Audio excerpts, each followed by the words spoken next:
You can have the life that you want to have, and you will have the life that you want to have if you put in the work. What's up, y'all? Welcome to the Hood Soft Life podcast. I'm your host, Sabrina, and in this podcast, we talk about navigating the challenges that come with growing up in the hood and leaving those challenges behind for a soft life. Growing up in the hood has its own set of challenges, but what people don't tend to tell you is not only do those challenges follow you once you've made it out physically, but they tend to intensify.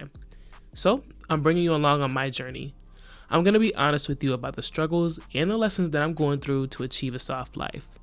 In this second episode, can we just talk about it? Like, we're on episode number 2. Okay, I'm going to be excited about it. Whatever baby steps is going to get me to where I want to be. But anyways, in this second episode, we're going to be talking about poverty mindset. I touched on this a little bit in the last episode, but I wanted to really spend the time deep diving into that. What is a poverty mindset? What are some signs that you're struggling with a poverty mindset? How can you shift your mindset? And what's 3 pieces of advice that I would give to somebody who is struggling with a poverty mindset? So, let's get started.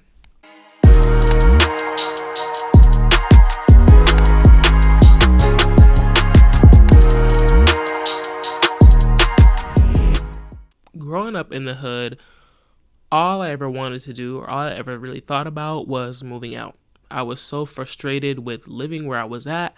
I was frustrated with the lack of being able to do certain things, with the lack of being able to have certain things because we just didn't have the money for it. And so I was also really trying to understand like the messages about money that I got as a child. And I feel like, of course, like any child, you don't really understand or grasp the concept of money aside from what you're being shown. Nobody's ever really talking to you about it openly. I feel like that's not something parents usually talk about. But the messages that I was learning in my family was that money is something that's hard to come by and you have to work really hard to achieve it. And that's just some of the messages that I was getting shown, or that I was picking up on as I was growing up. And so I would see my aunt coming from work to come and visit us after, and she would be so stressed out and tired. And in all honesty, she would look really sad. And I was starting to associate that with that's what it's going to have to be like to earn money. And in all honesty, I really didn't care.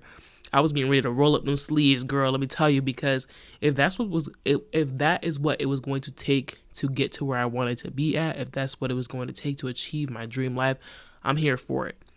I got my first job when I was 17 years old, and I was working at a Starbucks. And so I was working full-time hours pretty much, and I was obviously still a full-time high school student. So I'd go to school, take the city bus home, change, go to work until they close, do my homework, shower, go to bed, do the same thing over and over again. That was every weekday. On the weekends, I worked pretty much the entire day. And I didn't do anything for fun. I was 17 years old and I was working all the time and I didn't care. That was pretty much fun for me. It was fun for me to make money. It was fun for me to have some sort of freedom over the things that I could do now. Now I can afford to do things, but I didn't have the time to do it because if I was being offered the opportunity to go hang out with friends, I would turn it down because that's money that I'm losing. That's money out of my pocket.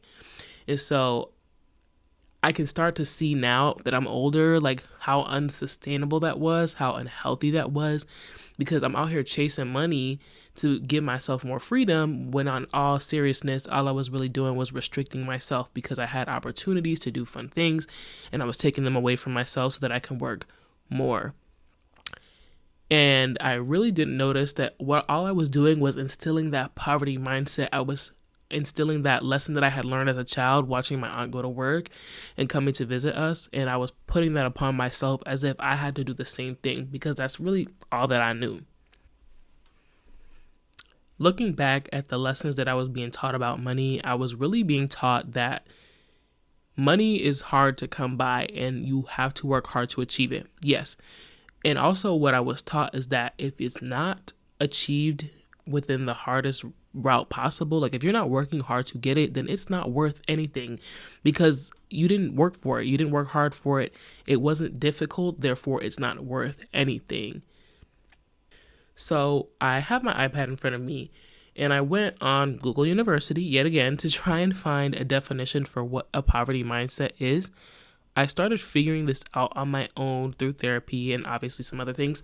But I really wanted to just sit down and find some words to put to it. I had my own words, but I wanted to find somebody else's first before I give my own.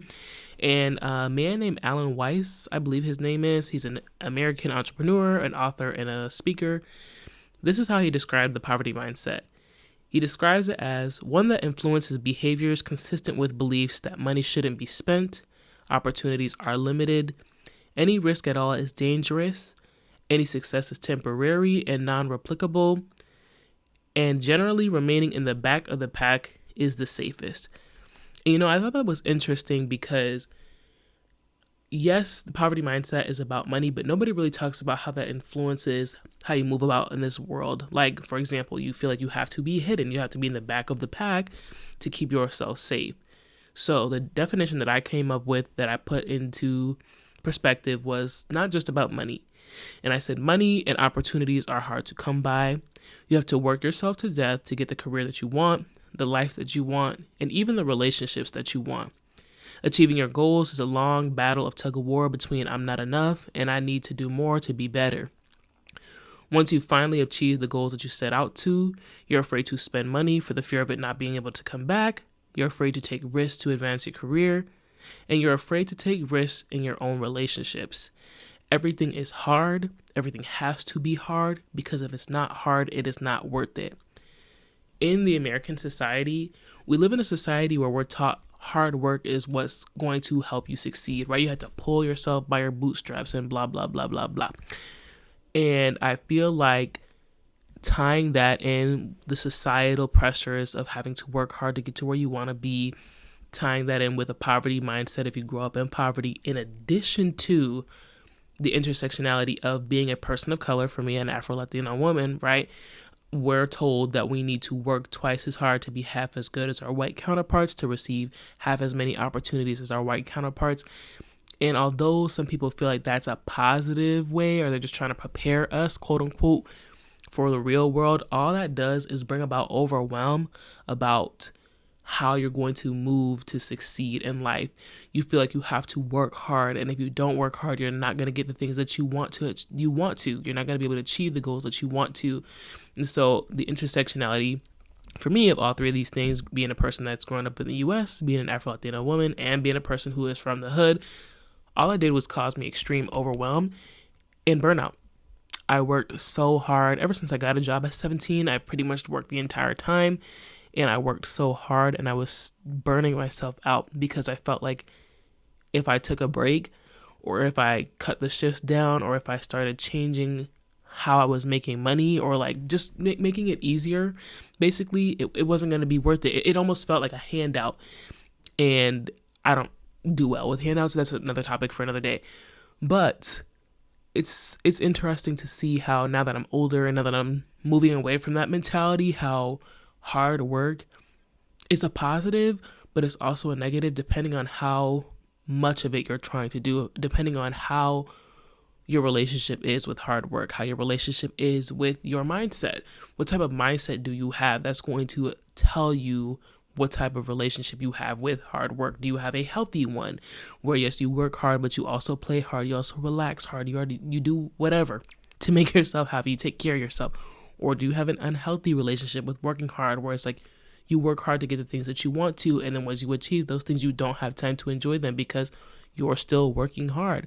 Or maybe it's I'm working hard because to achieve the things that I want to, it's not going to be worth it unless it is a hard path.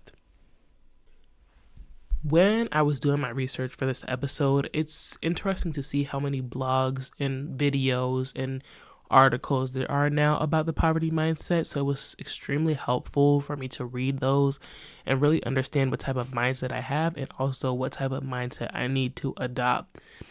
I always struggled with feeling like my dreams and my aspirations were unachievable or they were too big for me. One, because of where I grew up, and also just because of the lack of resources that I had. At the time, I wanted to be a lawyer, and so I was going to school on a somewhat pre-law track, and it just felt unachievable to me. Like, yes, I'd be the first female Black lawyer in my family, just in general, and I wanted to achieve those things. I was working hard to achieve those things, but yet it still felt like that was never going to happen. And I did graduate college, and I could have went to law school right afterwards, but I took a step back from that because it felt like that was unachievable. And as I spent more time with myself, I realized that that's not something that I wanted, and that what I really wanted was to pursue a career really in social media and content creation. And I wanted to do that for so long, but it felt so unachievable because nobody in my family has done that. That's not usually what people from the hood do. Obviously now that has changed, but it just felt unachievable. It felt like my dreams were too big for me and I could not fill those shoes. But as I did more research and as I started to understand what a poverty mindset is, I realized that my dreams aren't too big, that my goals and my aspirations aren't too big. It's not that I can't fill the shoes, it's that I need to adopt a new mindset and understand that I can achieve the life that I want to, but I need to switch out this poverty mindset for something else because this is not working at all. I feel like when you're growing up in poverty, it's super easy to acknowledge like what poverty looks like on the outside, whether it's the apartment or the house that you live in, the clothes that you're wearing, the food that you're eating, the education that you're getting. It's so quick to easily identify like, yeah, I live in poverty. Yeah, I live in a hood. But what is very hard to understand or to acknowledge is that you can also figure out if you're in poverty in your mindset. And I talked about this a little bit in the last episode, but once you move out, you start to realize like you're still moving the same way as if you never moved out, as if you've never left, as if nothing has changed. And that's because you live in poverty mentally. And here are some of the ways that I believe you have a poverty mindset. And so the 4 that I came up with is you struggle with imposter syndrome. So for anybody who doesn't know what that is, essentially it's just you feel like anything and everything that you do, you're an imposter. You're a fake. You're a phony. You don't deserve to be there. You don't even understand how you got there. And it's only a matter of time before somebody calls you out for being fake. Your achievements are not yours. They're just sheer luck. And if somebody was to, if any sign of weakness popped up, they would spot the fact that you're quote unquote an imposter, that you're fake, pretty much. So you struggle with imposter syndrome. You struggle with jealousy. You struggle with hopelessness. And the biggest one is you struggle with anger. I came up with those 4 because they're things that I struggle with or have struggled with in the past. And I feel like it's something that a lot of people from the hood or a lot of people in poverty in general are struggling with, especially imposter syndrome. Now it seems almost too applicable for everyone. And I don't know if that's tied to social media. I don't know if that is tied to the pressures of the society. I don't know what that's tied to, but all of a sudden it seems like everybody is living and walking in imposter syndrome. And I just wanted to touch on that a little bit. So, of course, I found a lot of stuff off Google University, and some of the things that I think would be helpful for you to know is signs that you're struggling with a poverty mindset. So there are 5 signs. The first one is you find it difficult to celebrate others, especially when they've achieved the milestone you wanted for your life faster than you did. Can we be honest? Like, can we be real? I feel like this is the space for that. Oh, I've definitely been there. I've definitely been real salty with somebody achieve something that I feel like I've been busting my ass to achieve, and they got there before me. Like, how you do that? How? That's not fair. And so, that's definitely a real one. I feel like a lot of people struggle with that, and it's okay. Can I just say that? It's okay to be honest with yourself. You don't have to tell anybody, but be honest with yourself about it. This is the space to do that.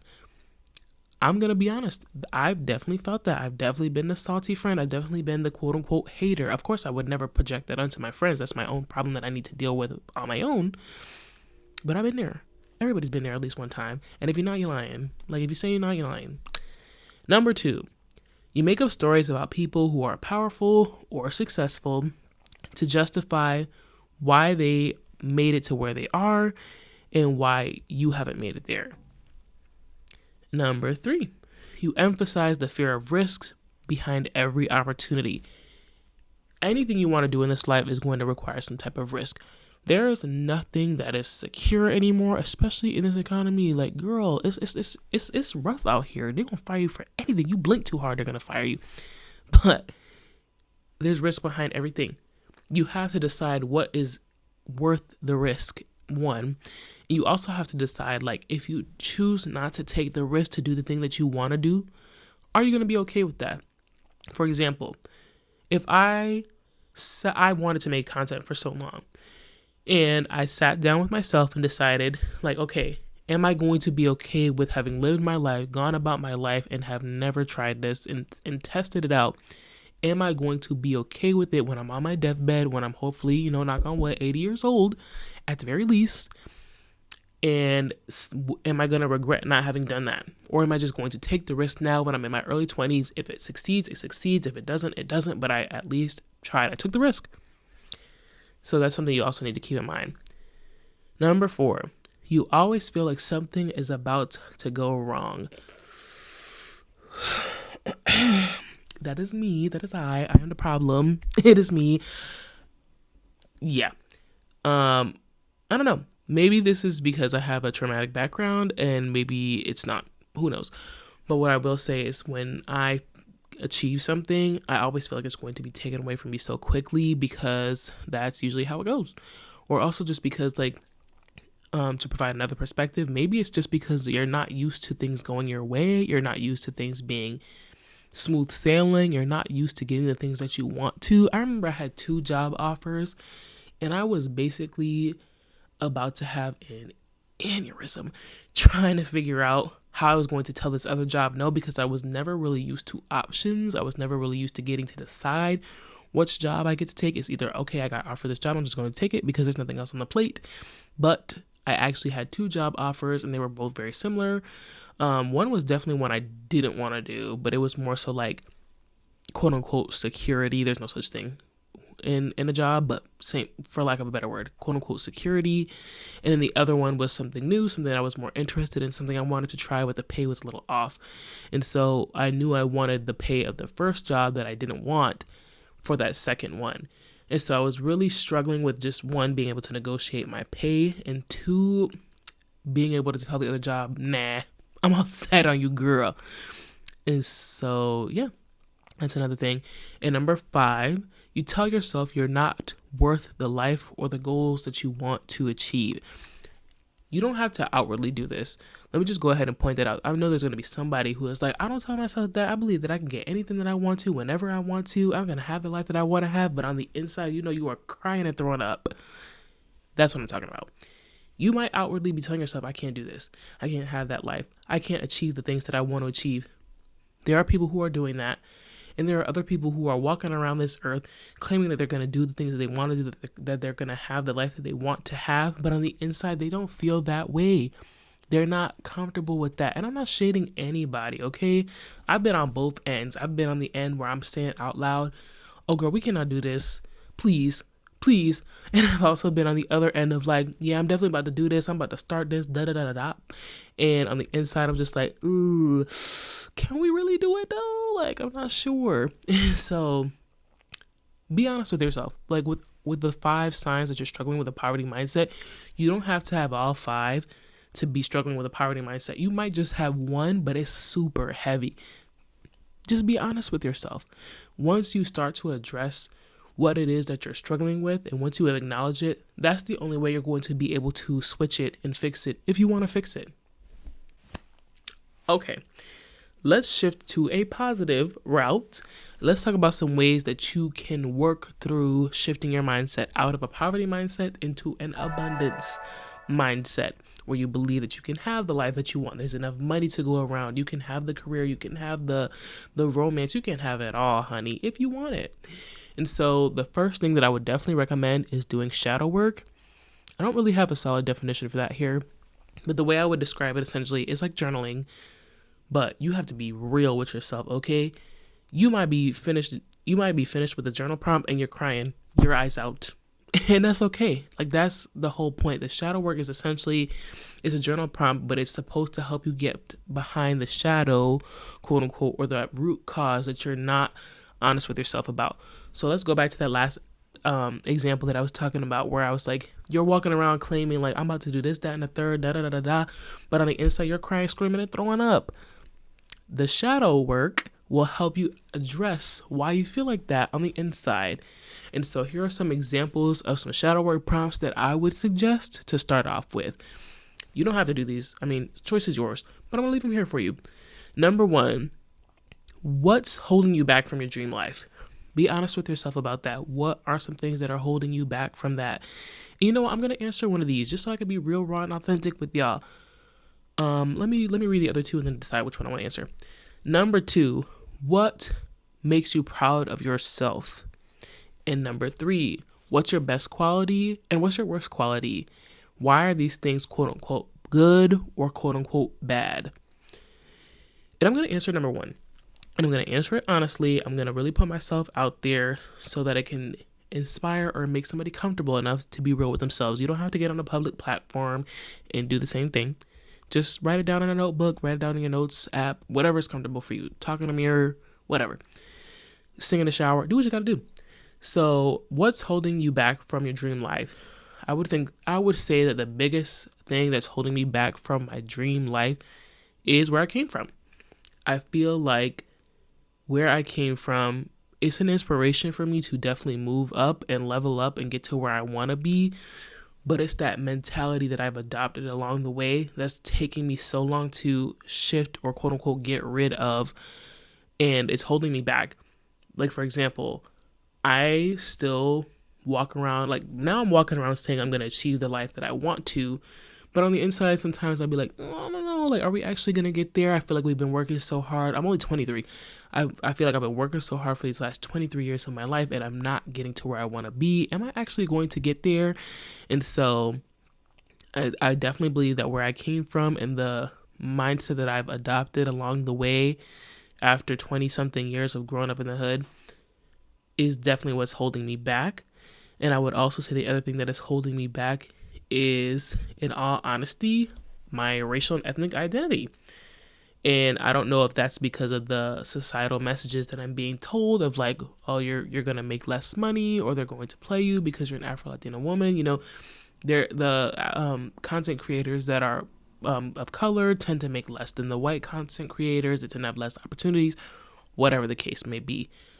But I do worry about my racial and ethnic identity sometimes because I feel like, in all honesty, not even I feel like, let me just be honest. In all honesty, I know what type of society I live in here in the U.S. I know the discrepancies. I know the discrimination. I know the prejudices. And I'm sick and tired of them holding me back. I really am. I'm really tired of those things being the reason why I get paid less or the reason why my word doesn't hold as much weight as somebody else who's saying the exact same thing. So those are some things that are holding me back. I'm not about to get up on here and start ranting. So let's just stick to the flow and keep it moving. Okay. Number two, another way for you to be able to shift your mindset from a poverty mindset to an abundance mindset is therapy. I'm never going to sit up in here and pretend that therapy is accessible to everyone. It's affordable for everyone. It's not. I know that I spent a lot of time not being able to afford therapy. And if it wasn't for my college campus and then the jobs that I got, I probably still wouldn't be able to afford therapy. Who knows? But for anybody who can afford therapy, I would highly suggest that you do invest in therapy because it's one thing to be able to journal on your own. That's definitely a great thing that you should be doing in addition to therapy. If you can afford to go to therapy, you need to be able to talk through this with somebody who is able to get you to dig deeper. Talking to my therapist has helped me overcome a lot of things, and not even just overcome things, but it's also just helped me think about some of the struggles that I have in a different light.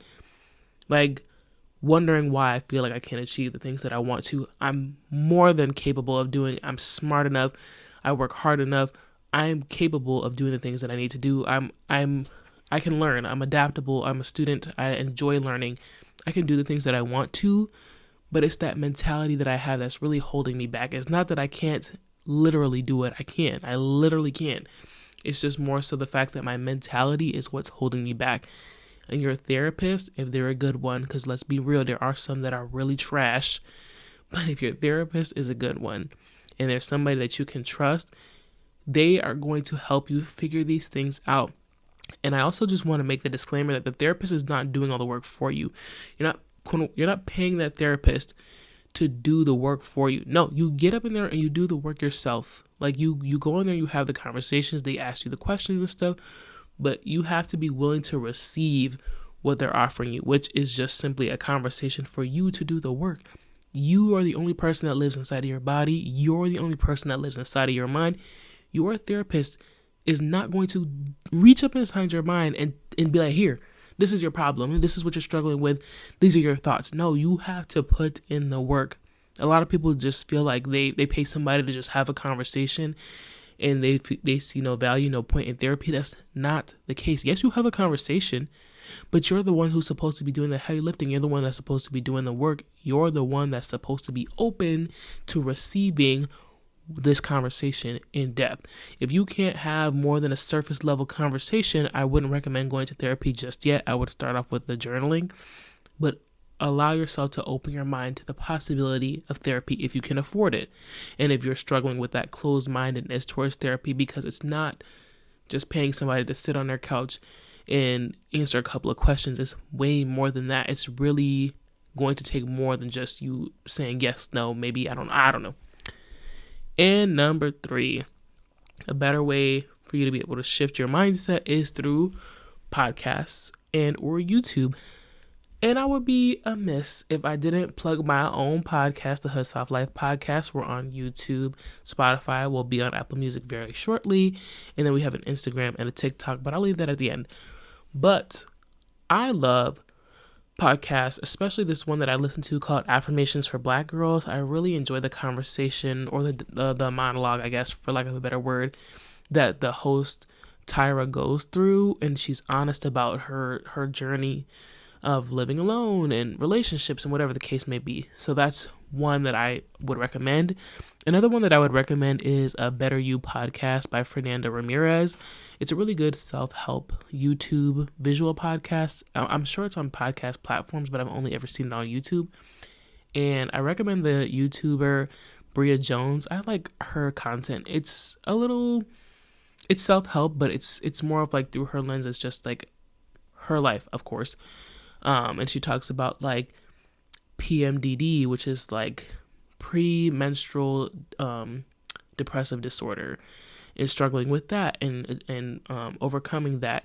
And I really like some of that content. But all of that to say, find the content on podcasts, on YouTube, on TV shows that is going to pour into you, that's going to help you look into things, that's going to help you question that mentality that you have and be like, I didn't think about it like that before, or that's a good way to think about it, or damn, I really struggle with that. I need to work on that. Start watching things or listening to things that's going to pour into you. Yes, it's great to get on Instagram or it's great to get on YouTube and watch things just because they make you laugh. Do those things, but also start doing these other things that are going to pour into you and help you work on that character development. All right, shifting gears. 3 pieces of advice that I would give to somebody that I have learned or am still learning. Because let's be honest, this is a journey. I'm not going to get up in here and pretend that I know everything. I don't. But advice number 1 or tip number 1 would be a mindset shift is going to take you time, and it's going to take you a long time. And give yourself that grace while you're going through that mind shift period, because it's going to be challenging. For example, I'm 23 years old.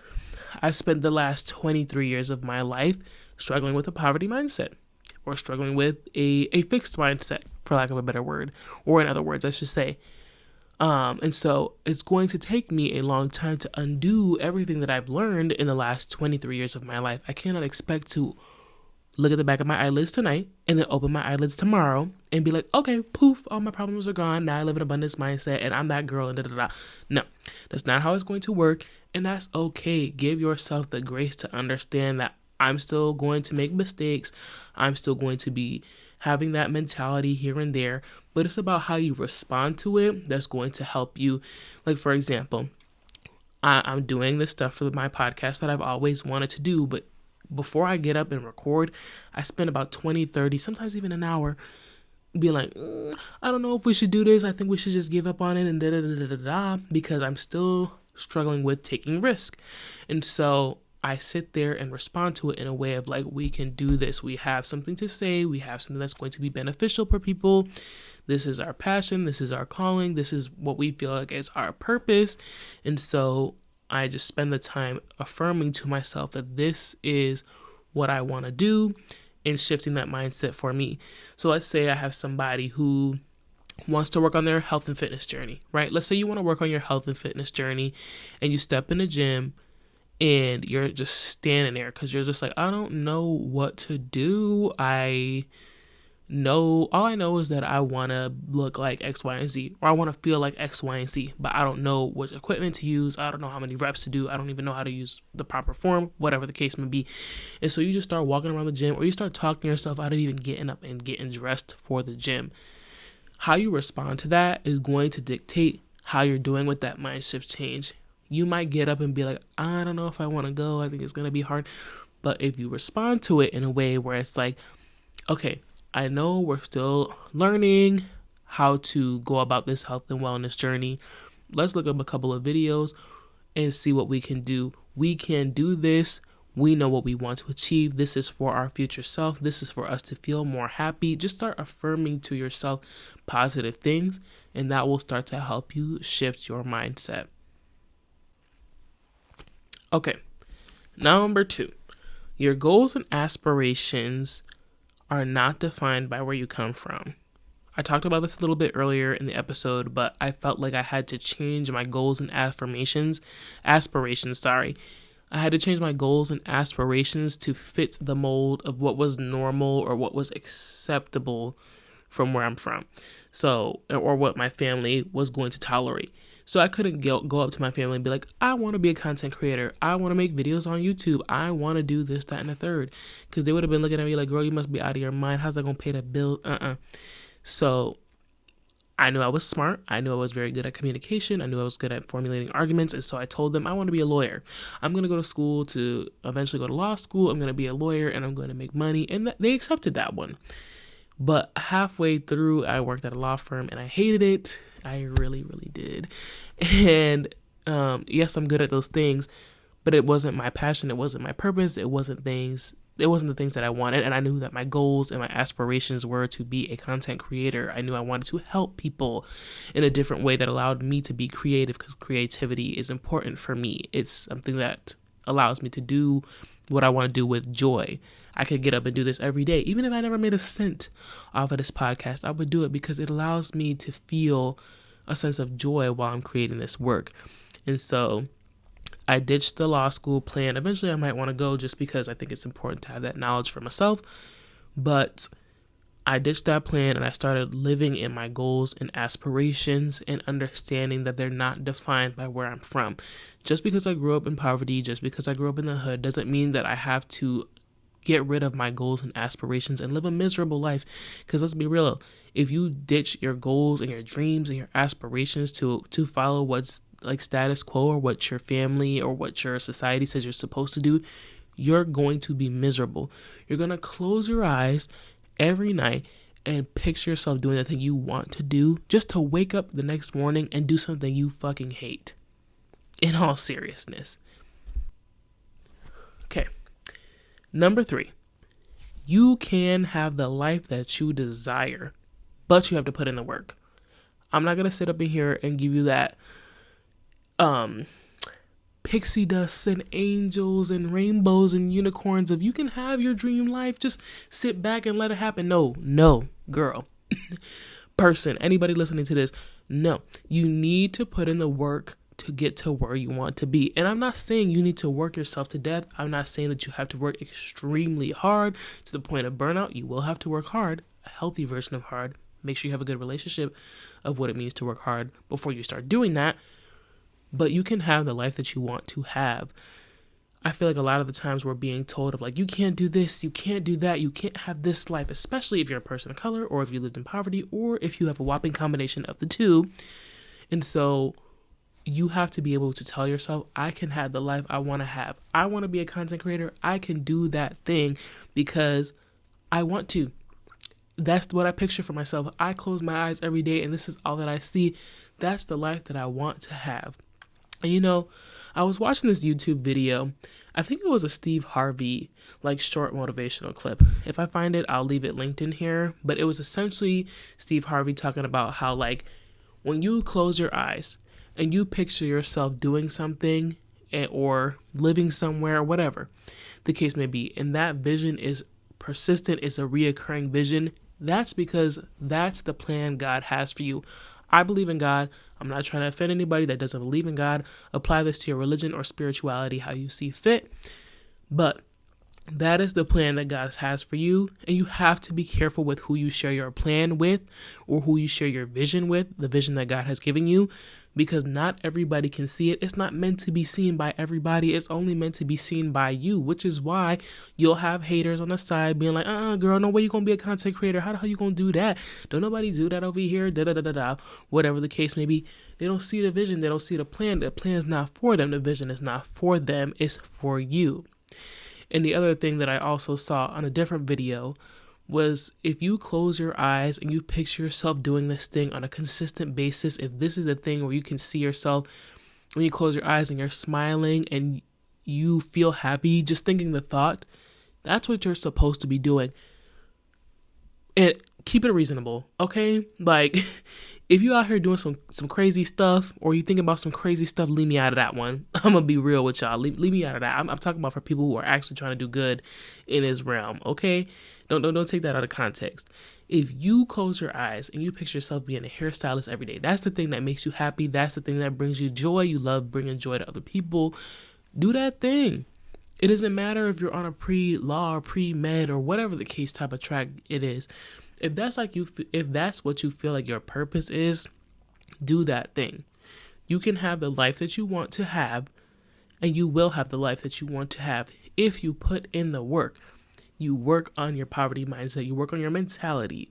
You put in the work that it takes to get to where you want to be. If you want to be a hairstylist, you should go to school for that. You can't just walk up in there and be like, yeah, let me get a chair. I want to be a hairstylist. That's not how that works. You need to put in the time and the energy and get the resources and put the investment into yourself and into your career to get to where you want to be. All right. We're getting to that point where we're at just about the end of the episode, and so I want to leave you with an affirmation. Again, I know that affirmations are uncomfortable, and I'm still working on them too, so we're going to work on them together. And the affirmation that I have for this week's episode is, I'm worthy of a life of financial freedom and abundance. So I'm going to say that 3 times. If you have the capability to close your eyes, you can do that. If you want to repeat it on your end, feel free to do that. If you want to write it down, whatever is going to make you comfortable to also affirm this onto your own life, speak that positivity on your own life, find a way to do it. Whatever works best for you. So I'm going to go ahead and say it 3 times. I am worthy of a life of financial freedom and abundance. I am worthy of a life of financial freedom and abundance. I am worthy of a life of financial freedom and abundance. All right, y'all. That's the end of the episode. Let me know what you think. Let me know in the comments if there's something that I've missed on today's episode. If there's something you want me to talk about in a future episode, what'd you think about that definition of poverty mindset? What are some things that you're struggling with for poverty mindset? It's a safe place. Ain't nobody finna roast you in the comments. If they roast you, I'll delete it. It's okay. Be honest. Be honest with yourself. Do that shadow work. I highly recommend it for anybody who is struggling with poverty mindset. Definitely work on that shadow work at the very least. But yeah, let me know what you thought of today's episode. We are on YouTube at the Hood Soft Life Podcast. Spotify, same thing, the Hood Soft Life Podcast. We are on TikTok and IG at the HSL Pod. We're on IG and TikTok at the HSL Pod. And we will be on Apple Podcast very, very soon. And I will let you know when that comes out. I look forward to seeing you on the next episode. Bye.